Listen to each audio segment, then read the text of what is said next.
नमस्कार टाइम एटाলৈ स्वागतम मैं अभिलाष और लै आहिছো এটা গুৰুত্বপূৰ্ণ খবৰ বিধানসভাৰ মজিয়াত অখিল গগৈৰ বিকট চিঞৰ ৰাজ্যপালৰ সন্মুখতে প্ৰতিবাদ সাব্যস্ত কৰিছে অখিল গগৈয়ে বিধানসভাৰ দ্বিতীয় দিনৰ বৰ্তমান সময়ত দেখিবলৈ পোৱা গৈছে উত্তপ্ত পৰিস্থিতি সদনৰ হুলস্থুলীয়া পৰিৱেশৰ সৃষ্টি হৈছে অখিল গগৈয়ে বিকট চিঞৰ মাৰি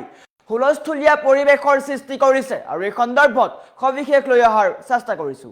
জনাই আছো টাইম 8 বিগ ব্ৰেকিং ডাঙৰ খবৰ বিধানসভাত অখিল গগৈৰ বিকট চিঞৰ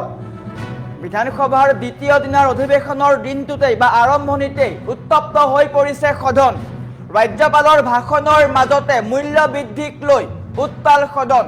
সিলিন্ডাৰ পেট্ৰলৰ মূল্য বৃদ্ধিক লৈ উত্তাল হৈ পৰিছে সদনৰ অখিল গগৈ প্ৰতিবাদ সাব্যস্ত কৰিছে ৰাজ্যপালে ভাষণ দি থকাৰ সময়তে হুলস্থুলীয়া পৰিৱেশৰ সৃষ্টি কৰে অখিল গগৈ বিধানসভাত অখিল গগৈৰ বিকট চিঞৰ শুনিবলৈ পোৱা গৈছে এটা গুৰুত্বপূৰ্ণ খবৰ আজি অসম বিধানসভাৰ দ্বিতীয়টো দিন আছিল আৰু দ্বিতীয়টো দিনৰ আৰম্ভণিতে ৰাজ্যপালৰ ভাষণৰ মাজতে অখিল গগৈয়ে হুলস্থুলীয়া পৰিৱেশৰ সৃষ্টি কৰিছে ৰাজ্যপালে বিভিন্ন ধৰণৰ গুৰুত্বপূৰ্ণ মন্তব্য আগবঢ়াই আছিল মূল্য বৃদ্ধিক লৈ বা বৰ্তমান সময়ত যে ইকনমিক ক্ৰাইচিছ হৈছে তাক লৈ ৰাজ্যপালে কেতবোৰ মন্তব্য কৰিছিল ইলেক্ট্ৰনিক ভেহিকল চলাব লাগে বুলি কৈছিল বিভিন্ন ক্ষেত্ৰত মন্তব্য আগবঢ়াই আছিল আৰু সেই সময়তে অখিল গগৈয়ে হুলস্থুলীয়া পৰিৱেশৰ সৃষ্টি কৰিছে সিলিন্ডাৰ পেট্ৰলৰ মূল্য বৃদ্ধিক লৈ উত্তাল হৈ পৰিছে সদন আৰু অখিল গগৈয়ে ৰাজ্যপালৰ ভাষণৰ মাজতে হুলস্থুলীয়া পৰিৱেশৰ সৃষ্টি কৰিছে ৰাজ্যপালৰ ভাষণ চলি থকাৰ সময়তে অখিল গগৈয়ে বিকট চিঞৰ মাৰিছে বিকট চিঞৰ মাৰি হুলস্থুলীয়া পৰিৱেশৰ সৃষ্টি কৰিছে এটা গুৰুত্বপূৰ্ণ খবৰ আজি অসম বিধানসভাৰ অধিৱেশনৰ দ্বিতীয়টো দিন আছিল আৰু দ্বিতীয়টো দিনৰ আৰম্ভণিতে ৰাজ্যপালে ভাষণ দিয়াৰ সময়তে অখিল গগৈ হুলস্থুলীয়া পৰিৱেশৰ সৃষ্টি কৰিছে ৰাজ্যপালে ভাষণ দি থকাৰ সময়তে হুলস্থুলীয়া পৰিৱেশ সৃষ্টি কৰিছে এটা গুৰুত্বপূৰ্ণ খবৰ অখিল গগৈ পুনৰ উত্তাল কৰি তুলিছে সদন বিকট চিঞৰ মৰা শুনিবলৈ পোৱা গৈছে ৰাজ্যপালে ভাষণ দি থকাৰ সময়তে পৰিস্থিতি হুলস্থুলীয়া পৰিৱেশৰ সৃষ্টি কৰে অখিল গগৈ মূল্য বৃদ্ধিক লৈ অখিল গগৈয়ে কেতবোৰ মন্তব্য কৰে বা হুলস্থুলীয়া পৰিৱেশৰ সৃষ্টি কৰি ৰাজ্যপালে বিভিন্ন মন্তব্য আগবঢ়াই আছিল ৰাজ্যপালে মূল্য বৃদ্ধিক লৈ ৰাজ্যপালে বৰ্তমান সময়ত ভাৰতৰ নাটনিক লৈ বা ইন্ধনৰ যে নাটনি হৈছে তাক লৈ কেনেদৰে আমি চলিব লাগে সেই সকলো ক্ষেত্ৰত ভাষণ দি আছিল মন্তব্য আগবঢ়াই আছিল আৰু তাৰ মাজতে মূল্য বৃদ্ধিক লৈ অখিল গগৈয়ে ডাঙৰ মন্তব্য কৰিছে বা বিকট চিঞৰ মৰা শুনিবলৈ পোৱা গৈছে অখিল গগৈ ৰাজ্যপালে ভাষণ দি থকাৰ মাজতে অখিল গগৈয়ে বিকট চিঞৰ মাৰিছে আৰু মূল্য বৃদ্ধিক লৈ প্ৰতিবাদ সাব্যস্ত কৰিছে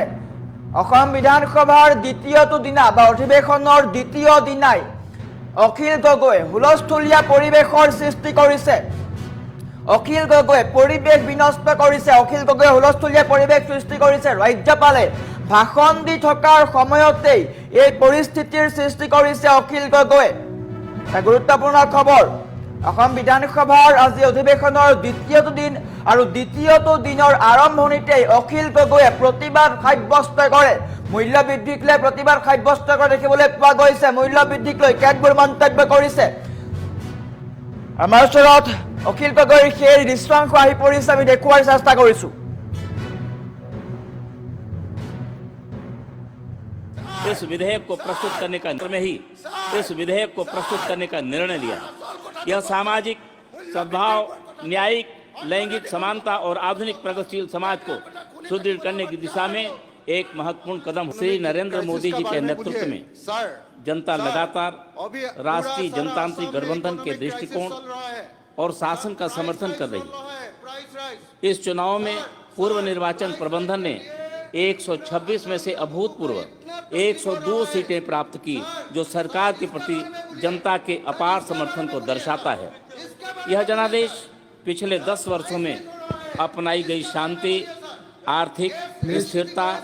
और समावेशी विकास की नीतियों के प्रति जन समर्थन का प्रतिबिंब है शांति स्थापना के क्षेत्र में प्राप्त उपलब्धियां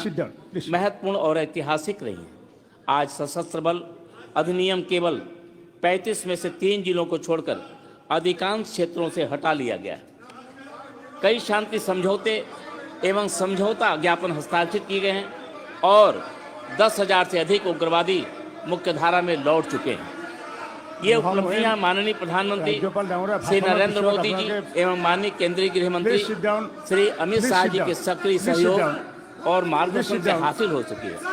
असम की जनता की ओर से मैं उनके प्रति हृदय तल से आभार व्यक्त करता हूँ। इसके साथ ही मैं United liberation front of Assam से अपील करता हूँ, जो इस शांति प्रक्रिया से बाहर रहने वाला एकमात्र प्रमुख संगठन है, कि वे मुख्यधारा में शामिल होकर असम के विकास एवं प्रगति में अपना योगदान दें। राज्य ने आर्थिक क्षेत्र में भी उल्लेखनीय प्रगति दर्ज की है। पिछले 5 वर्षों में असम का सकल राज्य घरेलू उत्पाद लगभग 16% की वार्षिक वृद्धि विकास दर से बढ़ा है। असम वर्ष 2028-29 तक 10 लाख करोड़ रुपए की अर्थव्यवस्था बनने की दिशा में तेजी से अग्रसर है। वर्तमान मूल्यों पर प्रति व्यक्ति आय पिछले कुछ वर्षों में 2 गुना से अधिक हो गई। पूंजीगत वर्ष 2021-22 में 13,502 करोड़ से बढ़कर वर्ष 2025-26 में 26,531 करोड़ रुपए हो गया है। महत्वपूर्ण बात यह है कि निवेश में इस बड़ी वृद्धि के बावजूद राज्य ने ऋण GSDP को अनुपात को 25% से नीचे बनाए रखा, जो अनुमत 32% से की सीमा के भीतर है।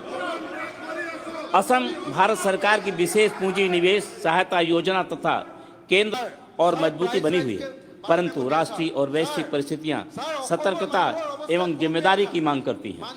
माननीय प्रधानमंत्री श्री नरेंद्र मोदी जी द्वारा मितव्यता एवं विवेकपूर्ण आर्थिक व्यवहार के लिए किए गए राष्ट्रीय आह्वान के अनुरूप मैं जनता से अपील करता हूं कि वे कुछ समय तक अनावश्यक खर्चों, अत्यधिक स्वर्ण खरीद कर न तथा गैर आवश्यक विदेशी यात्राओं से परहेज करें, क्योंकि इससे देश की विदेशी मुद्रास्फीति प्रभावित हो सकती है। सामूहिक जिम्मेदारी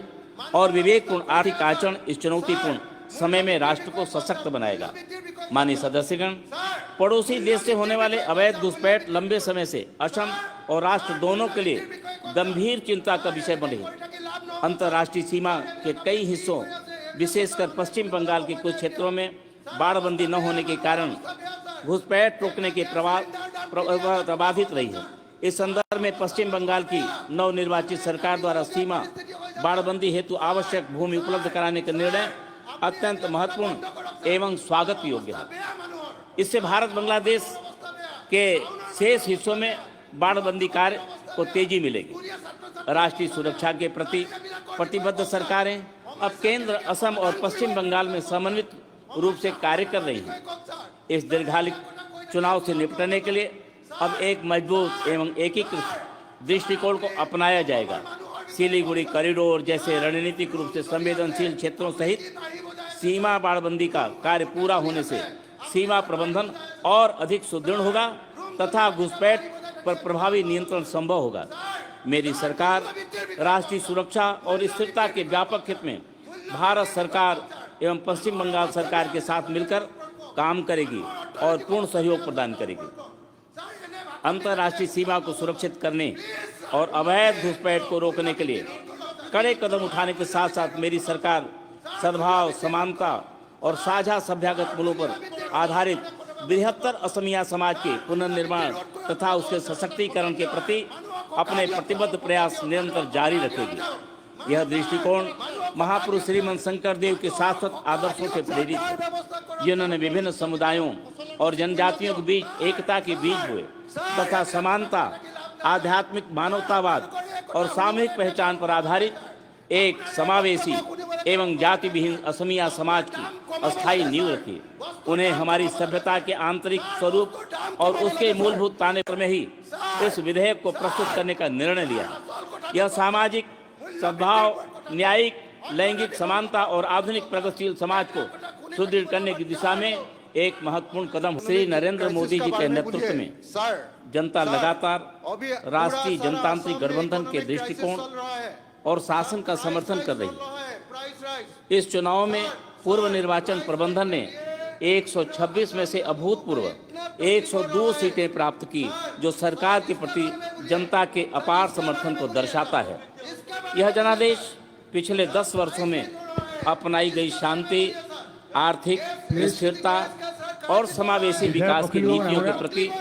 जन समर्थन का प्रतिबिंब है। शांति स्थापना के क्षेत्र में प्राप्त उपलब्धियां महत्वपूर्ण और ऐतिहासिक रही हैं। आज सशस्त्र बल अधिनियम केवल 35 में से 3 जिलों को छोड़कर अधिकांश क्षेत्रों से हटा लिया गया है। कई शांति समझौते